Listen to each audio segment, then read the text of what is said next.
Tivemos alguns problemas técnicos aí, mas foram resolvidos, né? Vamos dar início, então, à nossa live. O título da nossa live é Oportunidades e Desafios na Agricultura de Precisão. Pessoal, vale ressaltar que essa é a nossa primeira live do curso de Engenharia Agronômica do IMESB, tá? Então, em breve, a gente teremos outras lives aí acontecendo e vai ser o nosso pontapé inicial. Boa noite, tá? Pessoal. E tivemos alguns problemas técnicos aí. Olha lá, apanhei aqui. Então, vamos dar início aí. Como a gente tem um pessoal de fora, eu vou me apresentar primeiro. E meu nome é João Fischer, sou professor do IMESB desde 2017. Eu sou engenheiro agrônomo, eu tenho doutorado, mestrado e doutorado em agronomia, tá? E eu sou professor lá no IMESB na área de engenharia agrícola. Então, eu vou estar aí moderando nossa live, tá? A princípio não vai ser uma palestra, vai ser mais um bate-papo aí e uma troca de ideias, de experiência, e a gente espera que seja bem proveitoso, tá? De antemão, gostaria de agradecer ao curso de Engenharia Agronômica, né, que organizou essa live, e também aos nossos dois participantes aí, o Dr. Adão Felipe e o engenheiro agrônomo Gustavo Federizzi, tá?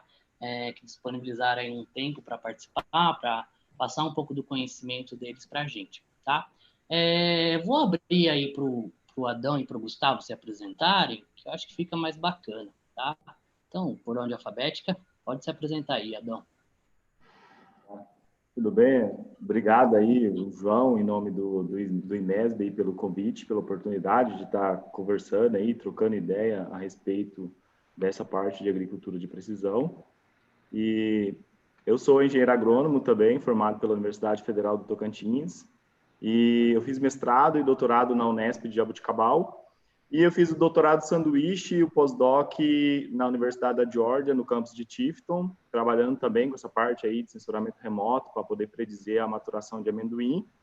E atualmente eu estou como pós-doc aqui no Laboratório de Máquinas e Mecanização Agrícola na Unesp de Jaboticabal também. É um resumão aí da minha formação.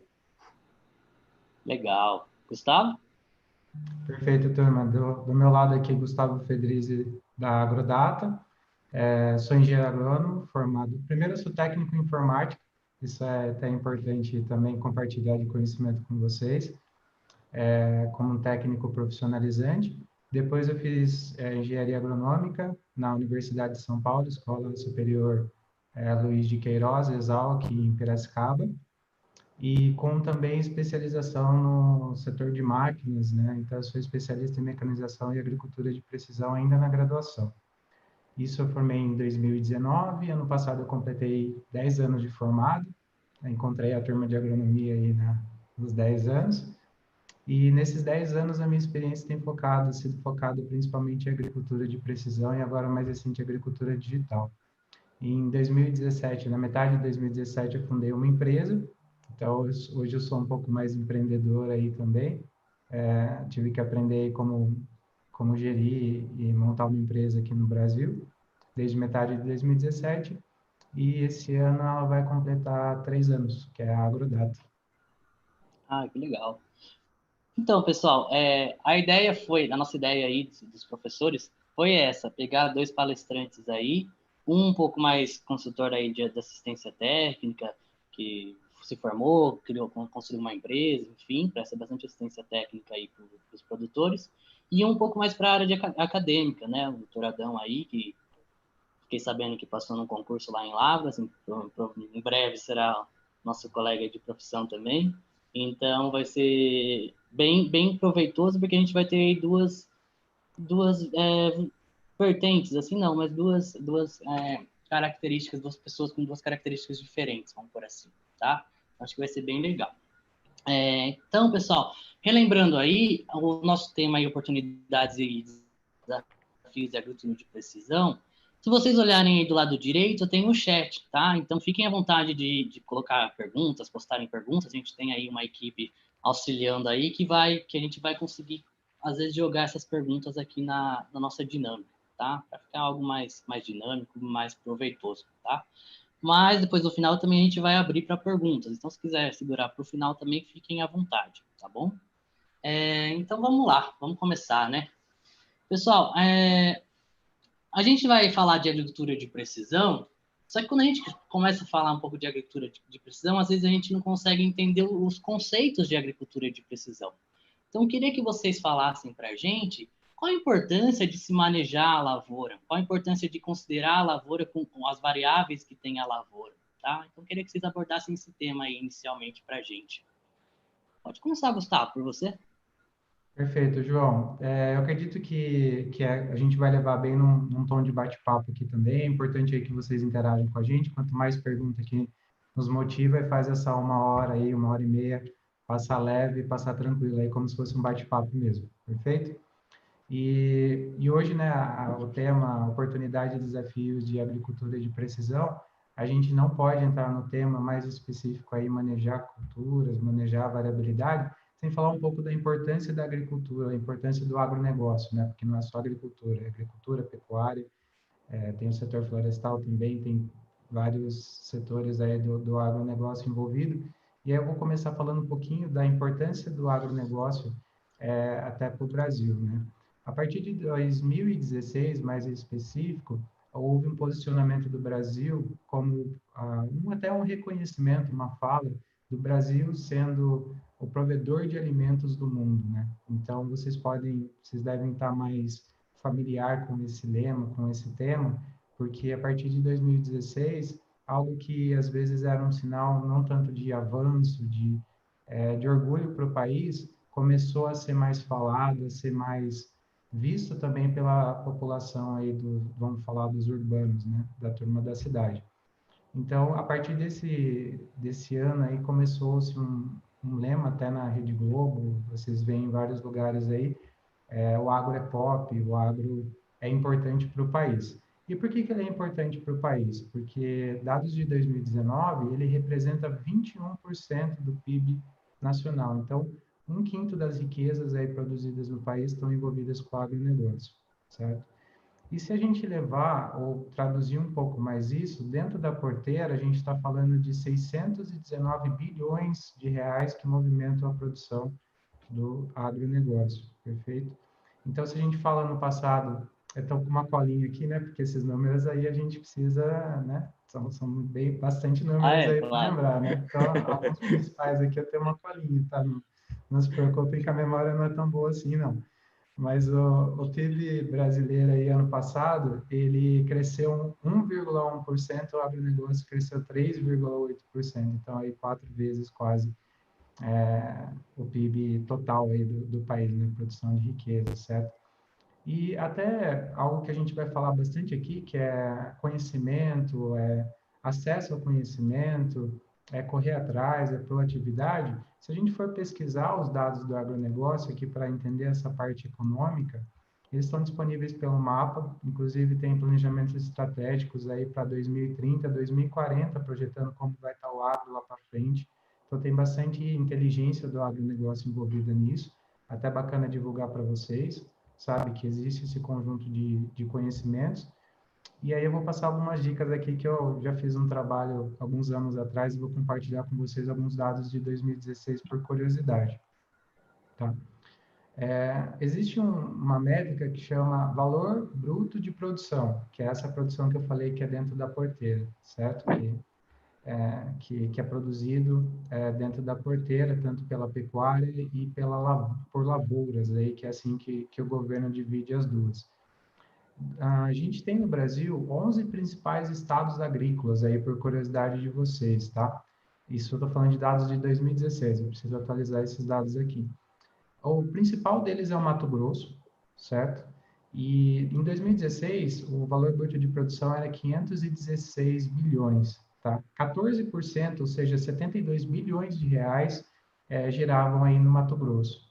O segundo estado, maior produtor agrícola, se a gente juntar lavoura e pecuária, não está tão distante assim, ele está com 13,6% e é o estado de São Paulo.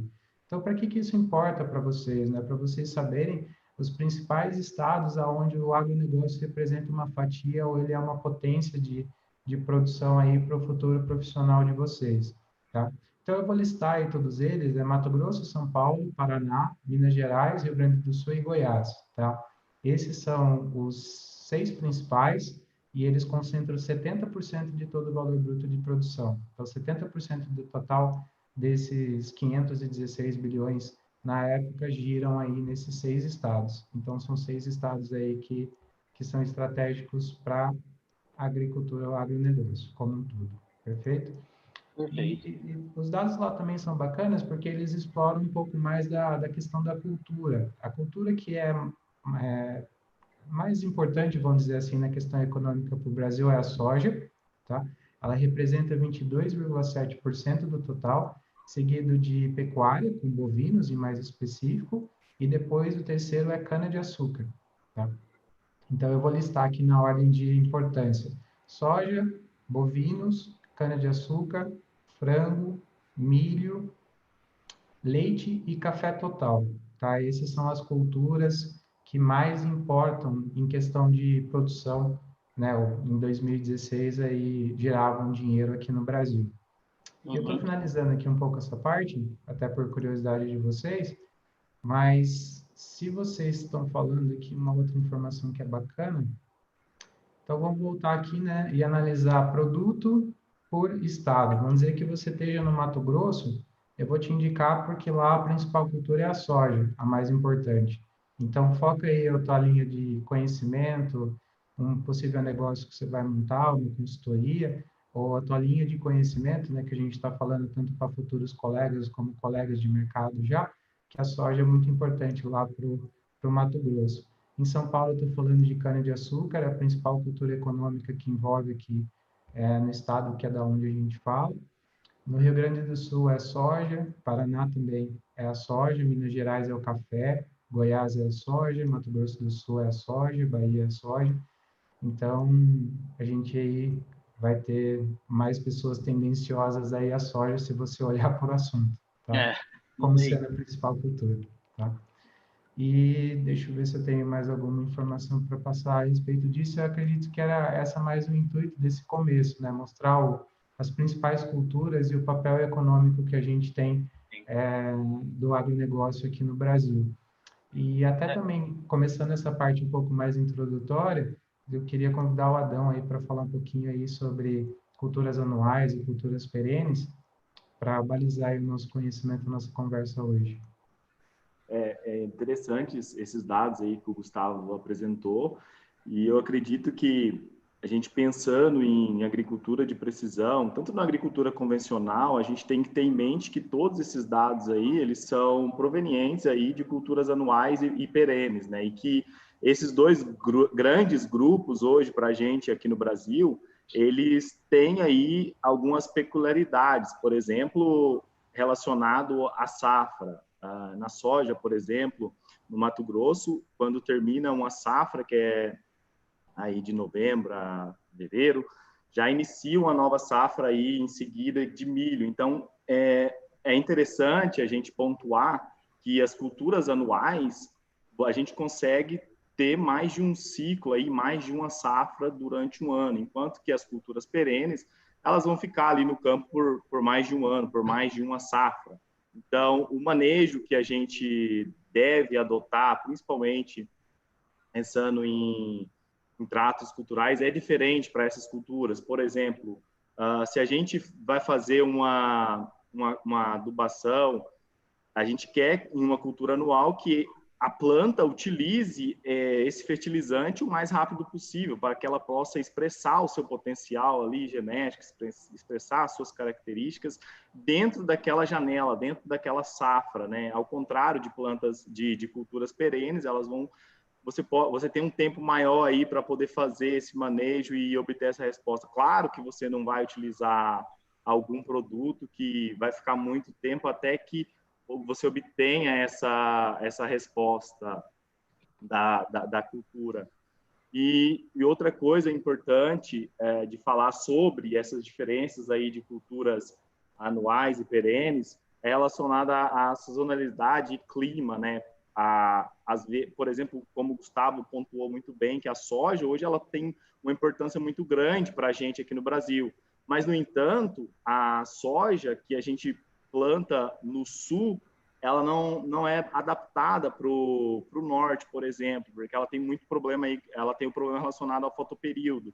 Então, as condições climáticas e as condições de cada região vai requerer aí um conhecimento prévio do agrônomo ou do gestor da lavoura que vai implantar e conduzir a lavoura, saiba disso, né, dessas condições do cultivar, dessa relação, dessa interação.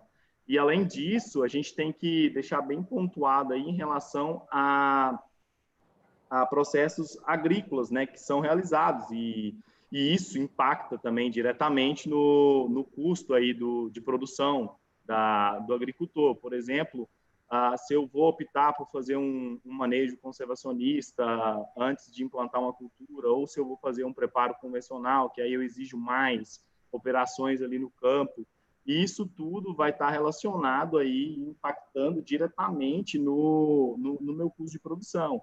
E esses fatores, pessoal, eu acho que eles são importantes a gente saber, porque todos esses fatores, plantio, densidade de semeadura, tratos culturais, a interação de colheita, máquina ali, qual a velocidade que eu devo utilizar, qual a largura, a velocidade do molinete, da soja, na colheita de soja, por exemplo, são fatores que eu consigo controlar e eu consigo melhorar aí a minha qualidade de colheita, por exemplo, e a minha qualidade do meu produto ali. E mais na frente, vocês vão ver que esses fatores são passíveis de utilizar a agricultura de precisão e aumentar a receita líquida aí do produtor. E eu acredito que todos esses fatores eles vão gerar aí o aumento de receita líquida, mas, claro, vai refletir aí diretamente no que é mais importante para o produtor, né? Que é chegar no final de uma safra e ter uma produtividade ali boa, seja de soja, algodão ou qualquer cultura que esteja aí sendo manejada durante uma safra. E aí é interessante, aí eu até estava comentando com o Gustavo antes de começar a live, e muitas pessoas às vezes têm um pouco aí, confunde um pouco aí essa questão de produção, produtividade, né? E essa interação de fenótipo, ambiente, como que isso funciona. Aí o Gustavo poderia explicar um pouco isso melhor aí para nós, como é que funciona. Ô Adão, só complementando aqui, vocês estavam falando da questão econômica e tal, a gente sabe que ao colocar a agricultura de precisão numa propriedade, o produtor vai ter um custo maior para adquirir essa tecnologia, tá? Sim. Queria que vocês comentassem um pouco sobre isso, sobre quanto tempo, período ele tem esse retorno, esse investimento que ele vai ter para fazer na propriedade dele. Seria legal que vocês comentassem algo do tipo. Perfeito, eu posso começar aqui com a parte um pouco econômica. É até interessante que o Adão comentou, né, de conhecer mais a agricultura, né? Então, a agricultura de precisão é conhecer mais a cultura que você produz, para daí aplicar ferramentas, né, de manejar melhor a lavoura, né? E lembrando da questão do custo, né? Custo econômico. Então, basicamente, para você começar a adotar a agricultura de precisão, é importante você realmente ter noção dos teus custos para saber que vai trazer um retorno, né? Fazer essas contas, né, João? Não é só, olha, meu trator vem ali com um controlador, daí eu vou correr atrás de ter um mapa para ter o controlador, eu venho com um monitor de produtividade, depois eu vou correr atrás de calibrar. Eu acho que às vezes a adoção, né, de ferramentas de agricultura de precisão, elas vão muito mais ligadas à máquina, mas não é bem a máquina que importa, né? É o dado. Então, hoje, por exemplo, dá para fazer agricultura de precisão, acho que quase é um custo zero, se você não computar, porque imagem de satélite, por exemplo, né, que a gente pode ter uma noção da lavoura, ou vou nem falar o Google Earth, né? O Google Earth já é uma ferramenta, não vou falar de agricultura de precisão, né, porque a não ser que você tome algumas decisões ou análise ali, olha histórico de imagem da lavoura, mas assim, é uma ferramenta gratuita, se a gente pode falar assim. Ah, quero ir um pouco mais avançado, né? Dá para baixar um software livre hoje, né? Um SIG, um sistema de informação, como se fosse um Word dos mapas, aí vou falar assim, né? e aí pegar as imagens de satélite lá que é lógico, alguém está pagando, né, turma? Não dá para falar gratuito. Os americanos estão pagando lá, né? Lançaram o satélite que monitora aí, né, o mundo todo, e aí eles disponibilizam isso pela internet, sabe? Então, eu acho que com um pouco de conhecimento, João, você consegue adotar a agricultura de precisão. Mas eu quero trazer aquela questão de gestão. É muito, muito importante saber por onde começar e o que eu quero fazer, o que eu quero chegar, sabe? Não fazer uma... Estou falando que essa semana ia acontecer a AgriShow, né? Ah, vou lá na AgriShow, né? E eu vou meio no impulso lá e compro e invisto, né? Faz um plano, né? Vê se a sua fazenda, a tua operação está preparada para aquela tecnologia nova, sabe? Dá uma pensada, porque a agricultura é assim, né? A agricultura, ela é inovadora, mas ela é tradicional também ao mesmo tempo. Uhum. Não Né, pode esquecer Adão? do Acho básico, que né? É importante. tem culturas com ciclo, até puxando o que o Adão comentou, né? Você pensar em feijão. Feijão, a cultura é 60 dias.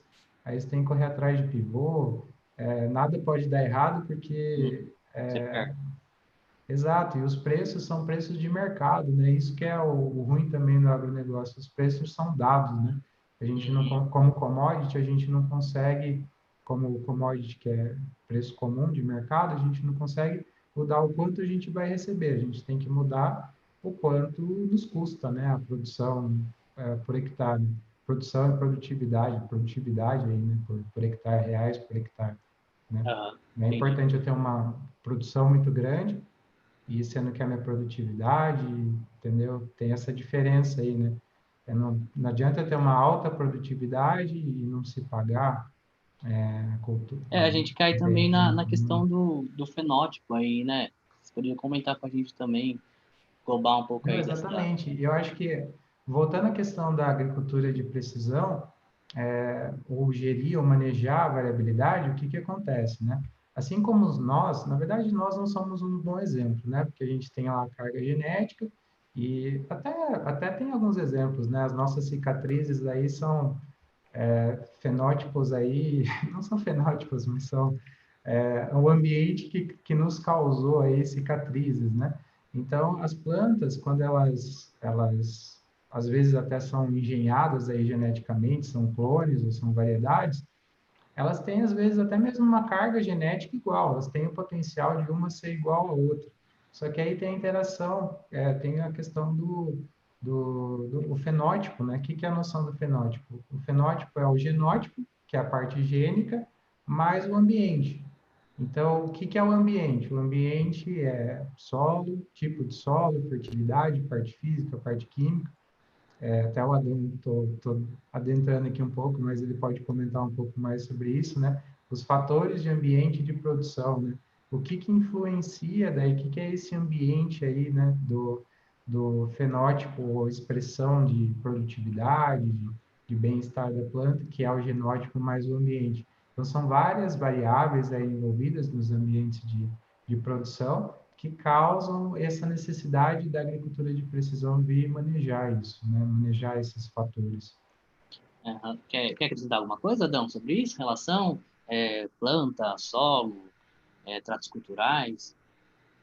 Então, é exatamente isso daí que o Gustavo falou, essa interação aí é o que vai moldar aí, né, o seu fenótipo aí, porque a genética, ela já vem dentro da semente ali, quando você compra, né, então o que vai fazer ela expressar essa genética aí é exatamente o ambiente de produção em que vai ser semeado. Então, essa interação aí de solo, planta, clima é extremamente fundamental para que você atinja esses potenciais máximos produtivos de determinada cultura, a cultura que você vai estar aí, né, trabalhando. Uhum. E mais especificamente, eu acredito que hoje, eu gosto sempre de pegar a cultura do amendoim, porque ela, a cada 14 dias, os produtores entram com aplicação de fungicida. Então, é constante esse manejo para reduzir o ataque aí de agentes biológicos que podem afetar no desenvolvimento e na expressão desse fenótipo. Então, a agricultura de precisão, hoje, eu acredito que você consegue reduzir a quantidade de produtos fitossanitários que você aplica em área total, aplicando somente em áreas localizadas, do que aplicar em área total. Mas isso que eu estou falando, claro, óbvio, que é casos pontuais. Nem sempre o produtor ele vai ter um retorno aí econômico do jeito que ele... Porque eu falo assim, o produtor pensa, Adão, então eu vou adotar aí um manejo de agricultura de precisão para pulverização localizada ou adubação em taxa variável e vou reduzir os meus custos. Não, porque não é bem assim, né? Porque às vezes tem determinadas áreas que necessitam mais de produto do que outras áreas que vão necessitar menos de produto. Então, às vezes, o equilíbrio desses dois fatores, produto e onde necessita, às vezes a agricultura de precisão sai o mesmo valor, aí, o mesmo custo da agricultura convencional. Mas a diferença é que você vai estar aí, né, aplicando produtos somente onde necessita e onde o seu fenótipo aí tem um potencial de expressar o máximo potencial do que quando comparado aí com a agricultura convencional. Uhum. E claro que quando eu falo dessa parte de fatores aí biológicos, tanto de plantas invasoras, né, ou plantas daninhas, doenças e pragas, hoje a gente sabe que no mercado ele tem bastante produto disponível e às vezes muitos desses produtos, porque como usa muito na agricultura convencional, principalmente em grandes áreas, igual eu acabei de falar, no amendoim, a cada 14 dias está com o pulverizador no campo fazendo pulverização. Então, às vezes, alguns desses agentes biológicos adquirem certa resistência, e isso é um problema, principalmente para a agricultura convencional, onde você vai ter uma quantidade desses agentes biológicos, você vai estar aplicando o produto e ele não vai estar fazendo efeito, não vai estar respondendo da forma que era para ele responder. Então, hoje, essa questão aí de resistência, o Gustavo aí tem trabalhado com isso, ele comentou comigo que ele tem trabalhado com essa parte de resistência de herbicida, principalmente aí em solos tropicais. Ele pode falar melhor sobre isso, a respeito dessa resistência aí de herbicidas. Pode complementar, Gustavo. Pode falar, Júlio. Não, então, que nem eu estava comentando, que eu comentei fazendo o gancho ali que o Adão disse, né? Então, a gente sabe até agora que a agricultura de precisão é manejar melhor, né? E um belo exemplo disso é que a agricultura, às vezes, né, por descobrir uma receita que funciona, vamos falar assim, eu faço sempre ela, né? E às vezes o fazer sempre ela ocasiona aí uma pressão da natureza, a natureza responde a isso, e aí às vezes o que funcionava acaba não funcionando mais, né? Os produtos de controle aí, né? Os defensivos agrícolas. Um caso desse é o herbicida, né? Como se fosse o remédio aí, vamos falar assim, para culturas invasoras, né? Plantas invasoras dentro da cultura de interesse econômico nosso. E o exemplo disso é a resistência ao glifosato. Então, hoje tem mais de 11 espécies aí que já tem casos, né, de resistência ao glifosato, que ficou conhecido como herbicida de controle de folha estreita aí com baixo custo, né? Então, fazia o custo de produção aí ficar mais agressivo, né? Então, por uso repetitivo, muitas vezes, sabe? Então, acho que o que traz a agricultura de precisão é muito sobre o mapear, sabe? Localizar onde está o problema e tratar só ali, sabe? Então, um exemplo disso é, por exemplo, mapas, né, de plantas invasoras, onde eu faço o tratamento localizado, né? E hoje tem sensores que detectam as plantas invasoras ali, né, até verde sobre verde, né, a planta daninha em cima da cultura de interesse, faz a distinção e já aplica, já pulveriza só nela. Eu posso fazer também a partir de drones e depois um drone pulverizador. Parece mais futurista, mas já tem teste em campos fazendo isso, sabe? Já tá caminhando. Então, porque se paga, porque é muito caro entrar com pulverizador, fazer aplicação em área total, sendo que eu posso ocasionar essa pressão lá no futuro. As empresas não conseguem lançar moléculas, né, de herbicida na velocidade necessária para acompanhar nessa pressão que a gente acaba fazendo, sabe? Sim, Então, sim, é importante para todo mundo ter esse conceito de começar a identificar as manchas. E, às vezes, um produtor de 2, 3 hectares consegue fazer isso até no olho, né? Ele sabe só onde que está acontecendo ali, né? Não precisamos falar de larga escala, grande escala, né? A agricultura de precisão, às vezes, é um conceito que pode estar na cabeça da pessoa mesmo. sim. Pessoal, já aproveitando aí, desde que eu falo de drones, a questão de desenvolvimento de tecnologia, a gente já tem algumas perguntas aqui. Acho que eu já vou lançar para vocês aqui do pessoal que está assistindo a live, tá? Então, a gente tem o Rafael Ferreira, perguntou para vocês se a agricultura de precisão pode ser feita ao ano inteiro, durante o ciclo inteiro das culturas, se pode adotar em várias culturas, enfim. O que vocês têm a dizer aí para colocar? Colocando um adendo aqui, é importante salientar aqui, pessoal, que a gente tem um pessoal começando a estudar, questão de agronomia, enfim. Então, tem aí um pessoal que está entrando agora na área e já tem um pessoal mais está se formando, já um pouco de experiência. Então, a gente vai tentar colocar essas questões mais básicas, questões um pouco mais avançadas aí, para a gente também englobar todo mundo e colocar todo mundo para participar, tá? Então, fiquem à vontade aí para falar, responder a pergunta do Rafael. Você Não? responde, Tá. Gustavo? Eu respondo. Desculpa, A turma, resposta essa é pergunta sim, que está né? aqui à direita, desculpa, eu Pode fiquei... usar a agricultura de precisão o ano inteiro. Ah, claro, não, beleza. Limitações. Ô, turma, agricultura de precisão, de novo, né, voltando ao que o Adão falou, depende da sua cultura. Não existe agricultura de precisão sem uma cultura de interesse econômico, né? Então, basicamente, por exemplo, cana-de-açúcar, eucalipto, pinos, culturas café, né? Laranja, citros, enfim, culturas perenes, né? Ou semi-perenes, ou às vezes mesmo anuais, né? Elas necessitam que você faça esse monitoramento realmente constante, tá? E, por exemplo, uma ferramenta de agricultura de precisão, satélite, né? Monitoramento de satélite com imagem gratuita. Você tem lá o pixel de 10 metros, vamos falar assim, ou de 5 metros, né, que são as imagens lá.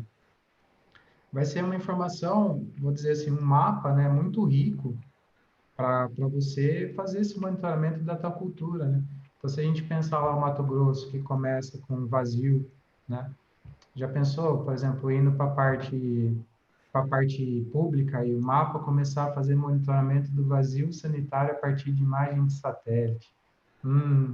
Produtor, você pode estar sendo monitorado e você não sabe. E Sim. assim, por que respeitar o vazio sanitário, né? O vazio sanitário é uma técnica, hoje até se a gente pensar em época de pandemia, e o que a gente está vendo mesmo, é assim, tirar quem pode ser o multiplicador, né? Que é a cultura, deixar ele no vazio sanitário para você não ter a multiplicação ali da praga, né? Então é uma técnica para ajudar, não é algo do tipo você não pode produzir, né? E Quanto não se limita respeitar apenas mesmo. o Gustavo, é legal colocar que não se limita apenas a um período do cultivo ou uma cultura, né? Ela está se desenvolvendo, sendo Exatamente. utilizada para Você vários. pode usar a agricultura de precisão, pensando, por exemplo, aí na soja, que é até uma das oportunidades aí que eu acho que vai estar, principalmente aí para o Mato Grosso, é a semeadura em taxa variável. Já está acontecendo, claro, lá, mas só um exemplo de como você pode usar a agricultura de precisão aí, desde a semeadura até a colheita. Por exemplo, na colheita, colher somente áreas que estão com a qualidade de produto, visando qualidade de produto, aumentar a qualidade de produto, que está sendo bastante utilizado na produção de uva no Chile. O pessoal utiliza bastante drones, emprega bastante drones aí na produção de uva para poder colher somente aquelas uvas que apresentam a quantidade de grau Brix ideal para a produção de vinhos mais refinados, por exemplo. Uhum. E, claro, sem dúvida, aí no meio do ciclo da cultura, você pode fazer essas aplicações aí que eu que eu e o Gustavo mencionou aí, de pulverizações aí, ou com drone, ou até mesmo com pulverizador, com algum sensor instalado na barra de pulverização que captura a reflectância somente de plantas daninhas e dispara aí a pulverização somente nas plantas daninhas. Então, a resposta é sim, você pode usar aí durante todo o ano, né? Independente da cultura que você está utilizando. E vale ressaltar também, o João, que a agricultura de precisão também ela está sendo bem empregada para estimar a biomassa. Então, culturas de inverno e culturas de cobertura que você tende, principalmente em áreas mais frias aí em países mais frios que você cobre e faz a cobertura do solo com a cultura só para manter a qualidade do solo, você consegue estimar a quantidade de biomassa produzida aí durante esse ciclo, utilizando aí imagens de ou drones ou satélites, como o Gustavo mencionou anteriormente. E aproveitando a deixa disso daí, a gente vê que precisa desenvolver tecnologias, né? Não tem jeito, sempre tem que estar nunca parar, tem que cada vez mais tendo estudo sobre isso, né? E aí eu já chego aqui numa questão, aqui mais uma pergunta do Guilherme, está perguntando como a pesquisa está preparada para atender a demanda das tecnologias e técnicas que aumentem a produtividade. Se Adão ficar mais confortável para responder aí que está na pesquisa, pode ficar à vontade. Sim. Por favor, me salva dessa, Adão. É umas perguntas assim mesmo.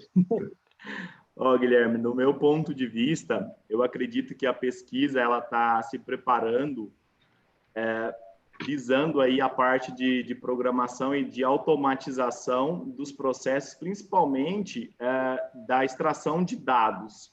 Eu falo assim porque eu trabalhei aí com drone, com imagem de drone lá nos Estados Unidos, imagem de satélite aqui no Brasil, e o tempo demandado para extrair as informações dessas imagens é um pouco demorado, principalmente dependendo do computador que você está trabalhando. Então, você tem que ter um computador bom para poder processar essas imagens rápido, e aí depois você joga num software GIS, no SIG, para poder extrair essas imagens e fazer essa predição de produtividade. Então, eu acredito que, inicialmente, seria a pesquisa ela vem caminhando para isso, de trabalhar essa extração de dados de uma forma mais rápida, mais automatizada das imagens e cruzar essas informações com mapas de fertilidade do solo, por exemplo, e principalmente o básico, né, que eu acho que é o básico que para você aumentar a produtividade de uma área, uma das tecnologias que está disponível hoje e que é pouco utilizada ainda, são os mapas de produtividades que são provenientes aí das colhedoras. Hoje, eles são subutilizados, na minha opinião, porque muitas vezes, porque o produtor não tem muita informação de como manejar essa informação, manejar os dados provenientes dos mapas de produtividades. Então, eu acho que a pesquisa, cruzando essas informações, deixando mais rápido a extração da informação de dados, das imagens, tanto de satélite quanto de drone, e cruzar essas informações, utilizando essas técnicas, pode aumentar, sim, a capacidade de produtividade das lavouras hoje no Brasil e no mundo. Acho que a pesquisa está preparada? Os pesquisadores estão desenvolvendo para as reais necessidades dos produtores? Eu quis saber bastante isso. João, no meu ponto de vista, eu acredito que agora a comunidade científica ela tem trabalhado um pouco mais próximo do produtor para desenvolver essas técnicas de agricultura de precisão, principalmente voltado para fatores de aumento de produtividade. Porque quando você trabalha em larga escala, você tem uma variabilidade maior. Ao contrário de você trabalhar claro que é muito importante você trabalhar com parcelas pequenas em áreas experimentais da universidade. Então, essa relação produtor-universidade, eu acredito que tem se fortalecido mais para juntar esses dados aí e trabalhar nesses dados para transformar isso em informação, que hoje, no meu ponto de vista, é um dos principais desafios ainda da agricultura de precisão, que é transformar dado em informação, porque tem muito dado sendo gerado e as informações que são produzidas, muitas vezes elas é aplicável, muitas vezes não, na maioria das vezes, que eu estava até conversando com o Gustavo 2 dias atrás, que quando você desenvolve aí uma ferramenta, uma técnica de agricultura de precisão para um determinado talhão, uma determinada área da sua fazenda, uma outra área a 10 quilômetros na mesma fazenda, pode ser que essas técnicas não funcionem, então, devido a essa grande variabilidade. Então, eu acredito que essa união produtor e universidade, eles têm se comunicado um pouco mais para poder desenvolver essas ferramentas que aumente, alavanque aí a produtividade. É isso que eu acho que isso que é importante, que eu até questionar você. As que a gente via muito antigamente, a universidade meio separada do produtor, né?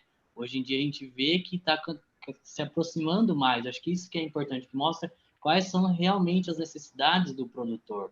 Para a universidade gerar isso, para as empresas gerarem esse que realmente precisa, entendeu? Acho que isso está sendo bem bacana. Aproveitando essas colocações, acho que a gente podia entrar um Não, pouco... só se eu puder fazer uma colocação. Claro, perdão, claro, pode Não, tomar vontade. tranquilo. É bem ligado ao que o Adão falou, sabe? Eu lembro, acho que com uns 2, 3 anos de formado, estava no suporte agronômico, ajudando um produtor, um consultor que estava começando essa parte de agricultura de precisão. E ele tinha feito um mapeamento de solo, né? O famoso mapeamento de solo de grade, mostral, grid, não sei o quê, que é o que todo mundo ficou na cabeça. Vou fazer um mapa de taxa variável de adubação e, estou fazendo agricultura de precisão, né? Esse é o famoso onde a turma começa aí, né? Mas, assim, aí ele me virou e falou, Gustavo, qual que é a recomendação para a minha região de aplicação lá de fósforo, vamos falar assim. Faz tempo, né, turma? Faz 7 anos, né? Eu também nem lembro direito a pessoa, mas, assim, é muito constante. Como que eu começo? Daí eu falei, olha, no estado que você está, né, por exemplo, São Paulo, onde você vai buscar lá? Quem que é o nosso guia agronômico, assim, de recomendação de adubação? Aqui é o boletim 100 do IAC, né? Todo curso de agronomia fala lá do boletim C para adubação de culturas e tal. Só que aí quando você abre lá, você vai ter o quê? Você vai ter aí me perdoa os termos aí, né, Adão? Mas é teor, né? Acho que é teor, né? Teor de fósforo, que é o que vem lá na bula. E aí vem aqui o quanto aplicar, né? Não, vem a produtividade que você almeja Esperada. alcançar, porque a pesquisa lá fez os ensaios de resposta de fósforo e tal para produtividade. E vem lá o quanto que você aplica de adubo. Tá, mas agora eu tenho uma máquina lá, um aplicador que consegue dosar a cada 10, 20 quilos por hectare, ali variar quase em tempo real e tal. E como que eu gero um mapa para fazer isso? Olha, se você fez um cursinho de Excel, né, ele falou, coisas que você precisa investir na sua formação. Já passei cultura, dependendo do estado onde você está. Já falamos de SIG, de imagem de satélite, cursinho de GPS é bom também.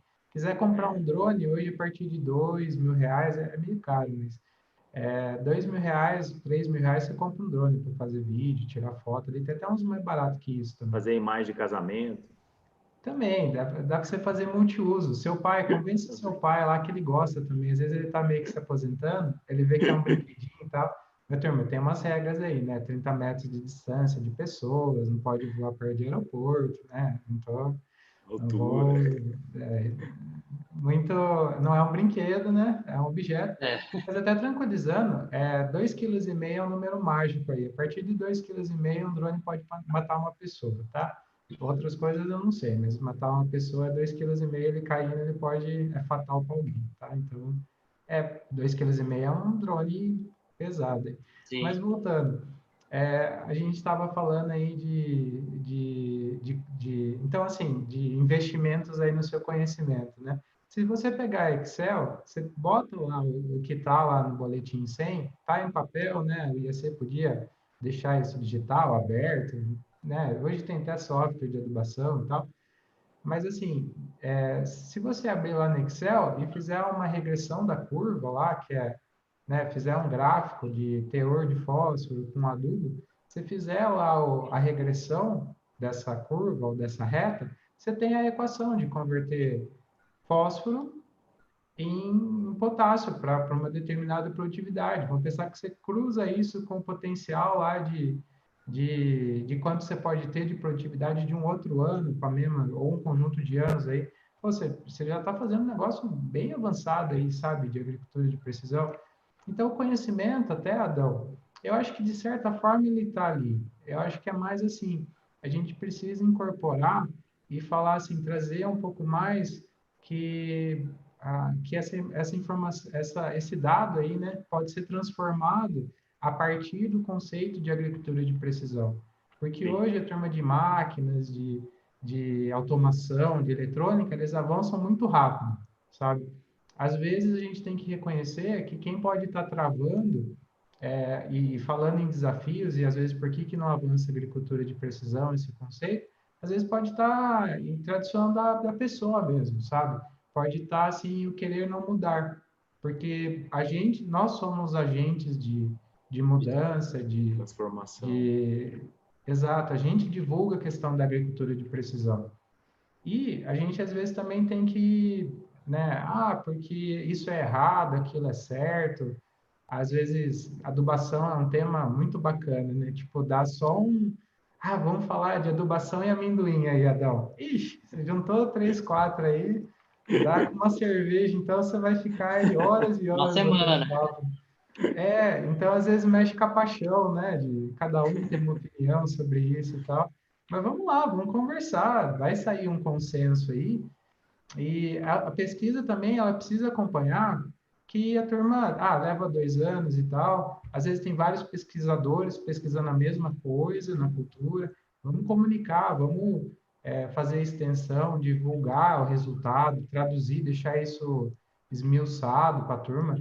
Vamos pegar Sim. a planilha do Excel e deixar público aberto, falar, olha, aqui está a equação aqui que a gente descobriu para a taxa variável aí para amendoim, né? Porque essa é a função da pesquisa, né? Sim. Opa, vai dar ganho de 10% de produtividade, então licencia aí e cobra royalty porque daí é um jeito de financiar também mais pesquisa, né? Mais Não precisa pesquisa. ser de graça também. Mas assim, é isso, sabe? Eu acho que é um pouco o desafio da pesquisa aí, né? Trazendo um pouco para essa nova era aí, ela se reinventar também um pouco, João. Sabe? Pensar em entregar o conhecimento aí também mais rápido, mais palatável, não deixando de ter o mérito da pesquisa, porque essa é a responsabilidade Legal. técnica, vamos falar assim, né? Sim. Ô, Gustavo, já aproveitando aí sua fala, o Vanderlei está perguntando aqui se os produtores estão abertos a essas novas técnicas aí inovadoras ou ainda resistem a isso. Você vê aí que o pessoal tá querendo adotar a técnica de agricultura de precisão ou eles ainda ficam meio receosos quanto ao Oi, João. Na investimento? verdade, eu ouço, assim, de histórias e tudo mais, de agricultura de precisão começando lá em 2000, né? Em 2000, eu estava fazendo meu cursinho lá de técnico em informática, né? 2003, 2003 a 2005, ainda nem, eu estava no colegial. Mas assim, você entendeu? Já faz 20 anos, né? E eu acho que Uhum. a gente falar em desafios ainda de agricultura de precisão, ó, turma, tem alguma coisa errada aí. É, discutir isso ainda, né? É complicado. Não, o último simpósio, até brincando com vocês aqui, o último simpósio de agricultura de precisão que eu fui, a turma estava discutindo qual que era o melhor método para amostragem de solo. Se era enxadão, se era trado, sabe? Isso não nem é agricultura de precisão, acho que a pesquisa de turma de solos lá deveria ter lançado uma bula aí, um boletim, e é isso, sabe? Então, às vezes, tem muitas consultorias, tá, João? Tem muitas, e Adão, assim, tem muitas consultorias de agricultura de precisão, que às vezes também faz essa parte de custos, elas ajudam essa extensão também, sabe? Elas são Mas, importantes nesse processo. Gustavo, você está visualizando isso? Os produtores estão adquirindo essas ferramentas ou ainda está Olha, eu acredito que receosos? sim. O último levantamento acho que foi a Asbrap, que ela divulga esses dados, né? Hoje a gente tem cerca de 400, se eu não me engano, se alguém tiver acesso a esses dados ou souber, acho que são 400 consultorias de agricultura de precisão no Brasil. As cooperativas hoje têm setores de agricultura de precisão, as grandes empresas, aí as agroindústrias também têm um setor de geoprocessamento, geotecnologias que eles falam, que engloba essa parte de agricultura de precisão. Eu acho que o produtor, tem o produtor, filho do produtor, que é mais adepto à tecnologia para correr atrás.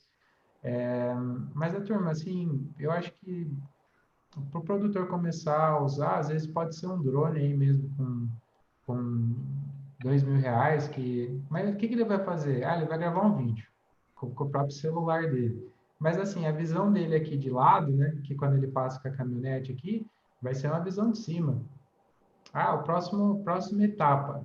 A próxima etapa é fazer um mapa, entendeu? Que daí eu preciso saber quantos hectares, porque agronomia é medir, né? Acho que isso é o começo lá né, dos cursos de agronomia, a gente precisa transformar em números, né, em quanto de área, hectares está com esse problema, qual que é a localização, e até acho que uns desafios, eu não vou falar da agricultura, eu acho que não é um desafio da agricultura de precisão, acho que é um desafio do setor de desenvolvimento, é trazer ferramentas de monitoramento e medição mais baratas e mais fáceis, sabe? Que fale mais a língua do... Isso eu acho que não é tanta pesquisa, tá, Dani e João? Eu acho que é o dever da... Vou falar até um pouquinho que a gente tem alguma coisa de desenvolvimento mesmo, a gente conversa com bastante fabricante de tecnologia.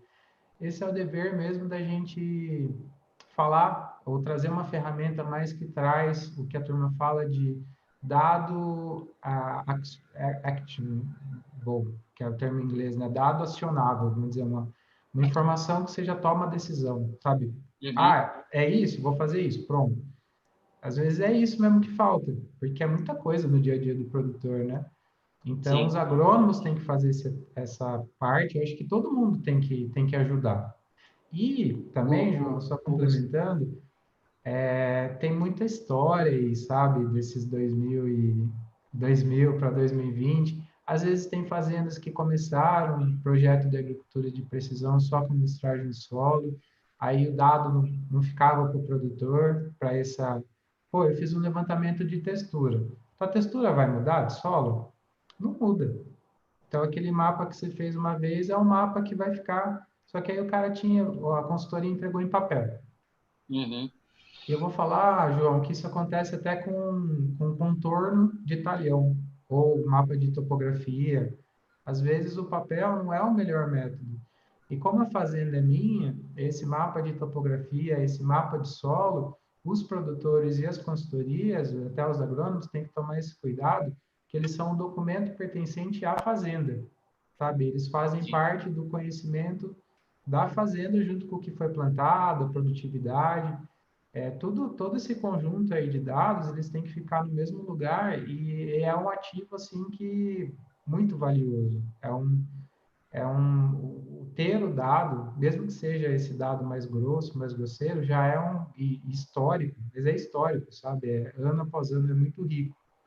Então, eu estou sendo um pouco mais genérico aqui, mas respondendo a pergunta do Vanderlei, eu acho que talvez muito produtor faz agricultura de precisão, ou tem isso na cabeça, só que se você perguntar, ele vai falar que não faz. Não Você faz, entendeu? né? Assim, né, nessa ideia de manejar a variabilidade, né, da lavoura, O Gustavo, entendeu? não pode esquecer isso, que a ideia geral é isso, manejar a variabilidade da lavoura. Isso que está manejando, considerando a lavoura de forma diferenciada, já está aplicando a agricultura de precisão. Só que eu acho que o que eu vejo muito, que às vezes esse pessoal gera tanto dado e não sabe o que fazer com esses dados. Então, eu queria que vocês comentassem isso.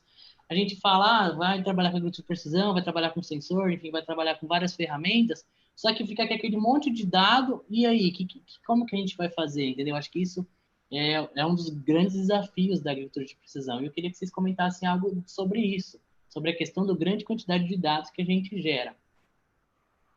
Adão, Gustavo, tanto faz. Quer começar, Adão? Ou eu posso... Pode ser. Beleza, vou fazer o João. seguinte, eu vou dar uma deixa aqui, daí eu te passo, tá? Todo dado de agricultura de precisão, turma, tem que ter coordenada, tá? Se não tiver coordenada, o drone aí que o Adão falou, que vai fazer a foto, o mapa lá depois, que vai tirar as informações do amendoim, ele tem coordenada. Então, todas essas informações têm que ter coordenada. Você tem que estar preparado com uma ferramenta que saiba lidar com essa questão aí do mapa do espaço, sabe? Porque todos vão ter coordenada. É a forma mais fácil de você ver ou espacializar essa informação aí são os SIGs, né? São as ferramentas de informação geográfica. E aí você vai trabalhar com o conceito de camadas de informação. Então, isso, né, Adão, você pode ter, imagina aí a questão das camadas de informação, né? Você pode começar solo, né? Quantos mapas aí você pode ter só de solo, né? Me ajuda aí, textura, pH, Orgânica, né, silt, argila, CTC. enfim, Química. e vai para a parte química. Só aí você tem, acho que uns 20. João, vamos dando escala aí ao problema. Só aí eu acho que você tem uns 20 mapas, né? Só de informação de solo, né? De um talhãozinho ali, de 10 hectares, 15 hectares, 50 hectares, que acho que isso é a mágica também dos nossos solos tropicais. Nossa, eles têm essa variabilidade aí mesmo, sabe? Então, você tem muitas camadas de informação. Então, quando eu falo dado, na verdade eu falo mapa, né? Eu acho que mapa é um conceito bacana, porque é o dado já referenciado aí numa forma espacial. E aí os mapas são camadas aí dentro de um SIG, são camadas de informação, tá? Então, eu acredito, João, que o jeito de você lidar com isso, mais da parte tecnológica, e aí o Adão pode explorar um pouco mais das correlações, né? Eu vou juntar isso com aquilo, em cada cultura, como que usar essas camadas de informação a cada ano. Essa pesquisa também pode ajudar, né, para cada cultura. O melhor jeito de você fazer isso é utilizando a ferramenta certa, que é um SIG, sabe? Aí, partindo para algo mais avançado aí eu vou precisar fazer as minhas aulas de estatística, né? Mas regressão linear dá para fazer no Excel, né? Ali já sai uma equação também de correlação, mas assim, dá para fazer às vezes porcentagem, né? Ah, variou quanto? Variou quanto nesse local? Dá para fazer algumas coisas básicas ali mesmo, né? Adão, quer apresentar? E é interessante falar aí dentro desse conceito que o Gustavo falou aí de trabalhar essas camadas dentro de um SIG, que primeiro, o que é um SIG, né? É importante a gente conceituar o que é um SIG, que é o Sistema de Informação Geográfica. E ali você vai ter a coordenada, uma latitude ou longitude conhecida, e aí você pode trabalhar aí com essas camadas, igual o Gustavo falou. Mas um SIG, pessoal, ele não é só... tem até um curso do pessoal da GeoClick, que eles, não estou fazendo propaganda nem nada, mas a primeira aula deles é exatamente isso. Eles descrevem o que é um SIG. Então, um SIG, ele é composto aí por vários componentes. E um exemplo clássico que eles dão é a respeito do CD e do DVD. Quando a pessoa falava assim, eu vou comprar um CD, ou eu vou comprar um DVD. Aí a pessoa entendia, a pessoa vai comprar o CD que toca a música ou o aparelho que reproduz o som. Então, é mais ou menos esse sentido. Então, o SIG em si, ele é só o software, mas por trás do software você tem que ter uma máquina boa para poder rodar esse software, porque não adianta nada você ter um SIG e não ter uma máquina boa para rodar esse programa. Além disso, tem outras ali ferramentas por detrás do SIG, que é, por exemplo, o pessoal treinado, o recurso humano. Se você não tiver uma pessoa capacitada para poder analisar essas informações dentro de um SIG, dentro de um software SIG, você não consegue extrair as informações que você quer daqueles mapas, como o Gustavo comentou aí. Então, é bom a gente manter esse conceito na cabeça da gente de SIG, né? Que SIG não é só o ArcGIS, QGIS. Esses são 2 exemplos dos mais conhecidos aí, né? Ele então é composto aí por outras ferramentas aí por detrás desse SIG. E sim, até, Adão, só fazendo um adendo, a gente está falando aí de letrinhas que a turma tem que pesquisar e fazer curso aí, entendeu? Na tua formação você tem que ter feito alguns cursos em específico. Não vai sair da universidade só pelas disciplinas sabendo tudo isso, não tem jeito, né? Tem que exatamente, para esse recurso humano aí por detrás da máquina, para manejar essas informações, eu acho que é necessário fazer um curso a mais aí, uma extra classe para poder conseguir. Claro que umas pessoas têm mais facilidade que outras com as tecnologias, e isso é normal, óbvio, né? E voltando aí, João, na sua pergunta aí de como manejar esses dados aí, né? Hoje eu acho que para captar, primeira coisa que a gente tem que pontuar também é de onde vêm esses dados, né? Porque é importante a gente saber disso. Quais são os sensores que estão captando essa informação? Qual é o tipo de informação que está chegando para você analisar dentro do seu SIG? Então, hoje a gente tem esses sensores. Os sensores, os que captam aí a reflectância das plantas, eles são considerados em sensores passivos e sensores ativos. E os ativos são aqueles que refletem, que não precisa de uma luz externa para poder captar essa reflectância. Por exemplo, aí os mais utilizados são o Green Seeker, por exemplo, ou o Optris, ou esses que produzem uma luz e captam essa reflectância. Então, eles independem da condição solar para poder você captar a reflectância do objeto que você está mensurando. E já os passivos são aqueles que precisam da energia solar para poder captar essa reflectância. Então, que são os drones, as câmeras de drone, as multispectrais, termal, essas outras, e as imagens de satélite. E aí, João, tem uma coisa interessante por detrás antes de chegar lá no SIG, para a gente manejar. Igual o Gustavo falou, não, para começar, compra um drone aí, vai lá, faz uma imagem por cima, tudo beleza. Às vezes, quando você fala, vai lá, faz uma imagem por cima, a pessoa pensa, vou lá fazer um voo, vou sair com um mapa, belezinha, lá na hora que eu carregar no meu computador. Não é assim, porque as câmeras dos drones, essas câmeras que são acopladas nos drones, os VANTs, elas têm o tempo de captura da imagem, como se fosse uma câmera que a gente aperta e clica para poder tirar uma foto. Então, depois disso, você tem que utilizar um software para poder juntar essas imagens antes de você entrar no SIG. Então, é importante que a gente siga algumas recomendações aí para poder, principalmente, eu estou falando para drone, né? Por exemplo, uma coisa que a gente deve se atentar bastante aí, que é o tamanho do pixel, né? Que o pixel do drone ele vai variar aí, óbvio, da altura que você vai voar na sua área. Quanto maior a altura, maior vai ser o tamanho do pixel, né? Quanto mais baixo você voa, menor vai ser o tamanho do seu pixel. Então, quanto menor o tamanho do seu pixel, maior vai ser a quantidade de informação, de detalhes que você vai ter da área que você vai estar voando. Esse é um conceito bastante importante também, que a gente precisa de ter em mente, que é a resolução aí espectral.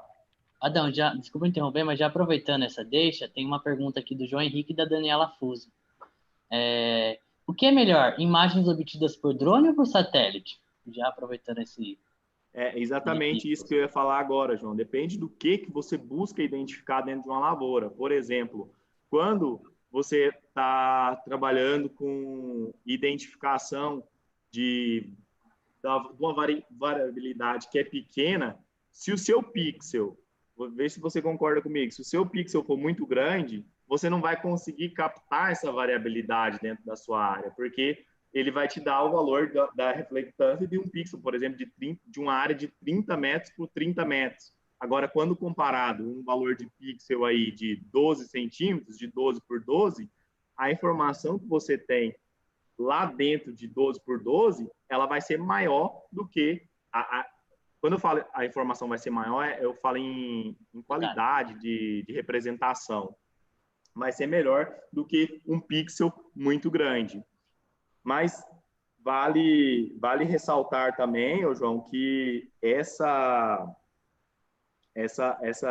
qualidade aí depende muito. Por exemplo, você quer fazer uma análise temporal, mas a sua área é muito longe, não dá para você ir toda semana, por exemplo, a cada 3 dias, que óbvio que seria interessante você ir com um drone e voar 2 vezes na semana, dependendo do que você está procurando dentro da lavoura. Mas o satélite ele te permite você coletar essa informação sem ter que ir na área, né, para fazer o voo. Então, é uma vantagem muito grande. Então, mas hoje a gente tem satélites disponíveis, óbvio, que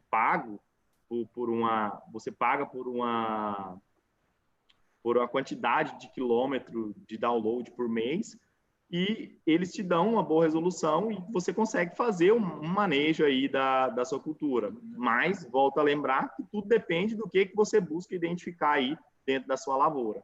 E tem um outro problema também que eu acho que afeta bastante nessa escolha, que é a interferência de nuvem.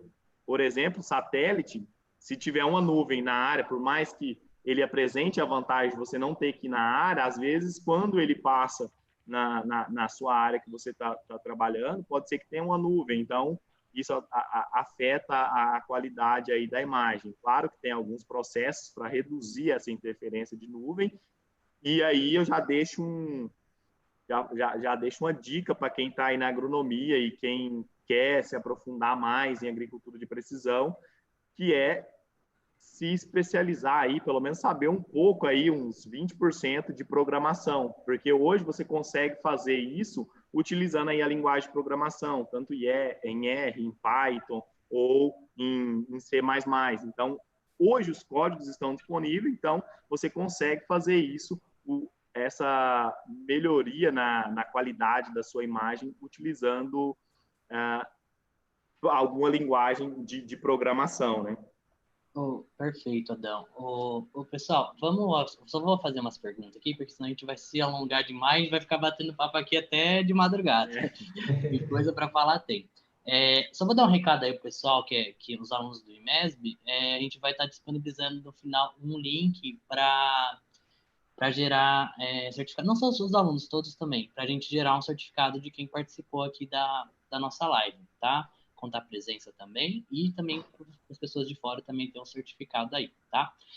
Outra coisa importante, a gente viu aqui, teve várias perguntas, infelizmente não dá para a gente colocar todas, porque senão a gente vai ficar discutindo, e não vai terminar nunca, tá? Então a gente selecionou algumas aqui, e a gente só para a gente encerrar em mais uns 20 minutinhos, o pessoal tem dúvida disso, tá? Então a Priscila Fonseca, ela está perguntando como a agricultura de precisão pode ser usada no manejo preventivo de doenças. Vocês têm alguma consideração sobre isso? Alguma pesquisa sobre isso? Posso começar, acho que é o Adão daí, que aí manejo, aí eu deixo o mais especialista aí é o Adão, mas indo um pouco para a técnica, sabe? Até acho que a Bayer tinha uma ferramenta bacana, eu também não fazendo propaganda, mas incentivando às vezes as coisas gratuitas, né, que a turma faz.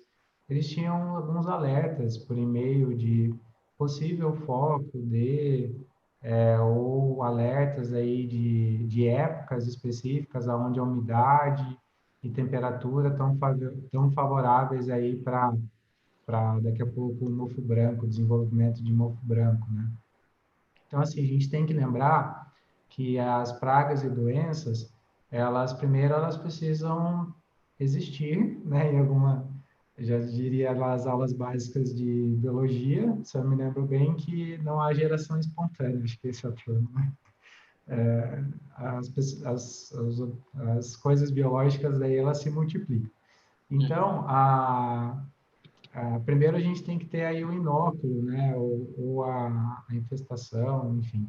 E uma ferramenta bacana, até se a gente vê em cooperativas que agrupam fornecedores, já pensou que bacana, por exemplo, uma cooperativa, e eu dou essas ideias para vocês motivarem, né? Às vezes, de novo, vocês são agentes de mudança. Vamos pensar se uma cooperativa tivesse um WhatsApp, né, uma ferramenta ali de comunicação, falou, opa, eu tive tal doença aqui, ou tal praga está aqui.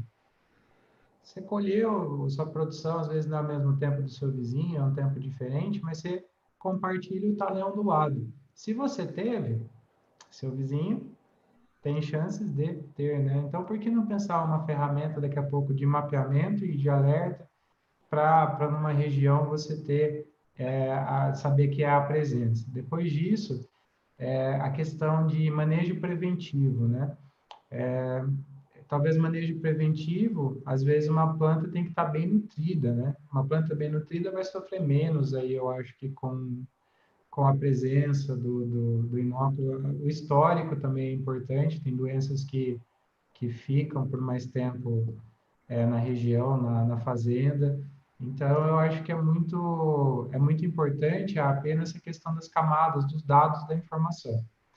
E o que o Adão até puxando, que ele comentou ali dos SIGs, né, das camadas de informação, normalmente tem um outro software, uma outra ferramenta, dependendo do tamanho, usa planilha de Excel para fazer o controle de custo também, desse histórico mais agronômico, mas às vezes, dependendo da empresa, eles têm os famosos ERPs, os softwares de gestão mais avançados aí. E esses softwares de gestão de custo, eles têm as informações dos produtos que foram usados. Mas os produtos foram usados por quê? Existe uma recomendação agronômica, um boletim do que era? Teria que ter, né? Porque envolve a RT. Então, às vezes, o dado está ali, ele só não está disponível, por exemplo, na forma que você quer, né?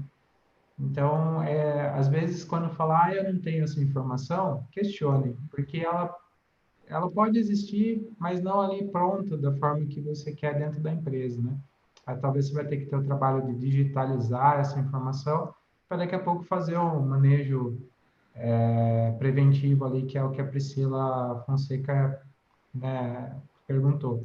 Então, com certeza, é como se você tivesse o raio-x da lavoura, vamos falar assim, ou dos talhões que tem as lavouras aí, a produção, e aí você pode tomar, ou esperar que vai acontecer, que se aconteceu X anos, né, a probabilidade de acontecer de novo. Acho que Sim. isso são os cursinhos de estatística aí que vão te ajudar, entendeu? Olha lá, Priscila? pessoal, estatística é importante, hein?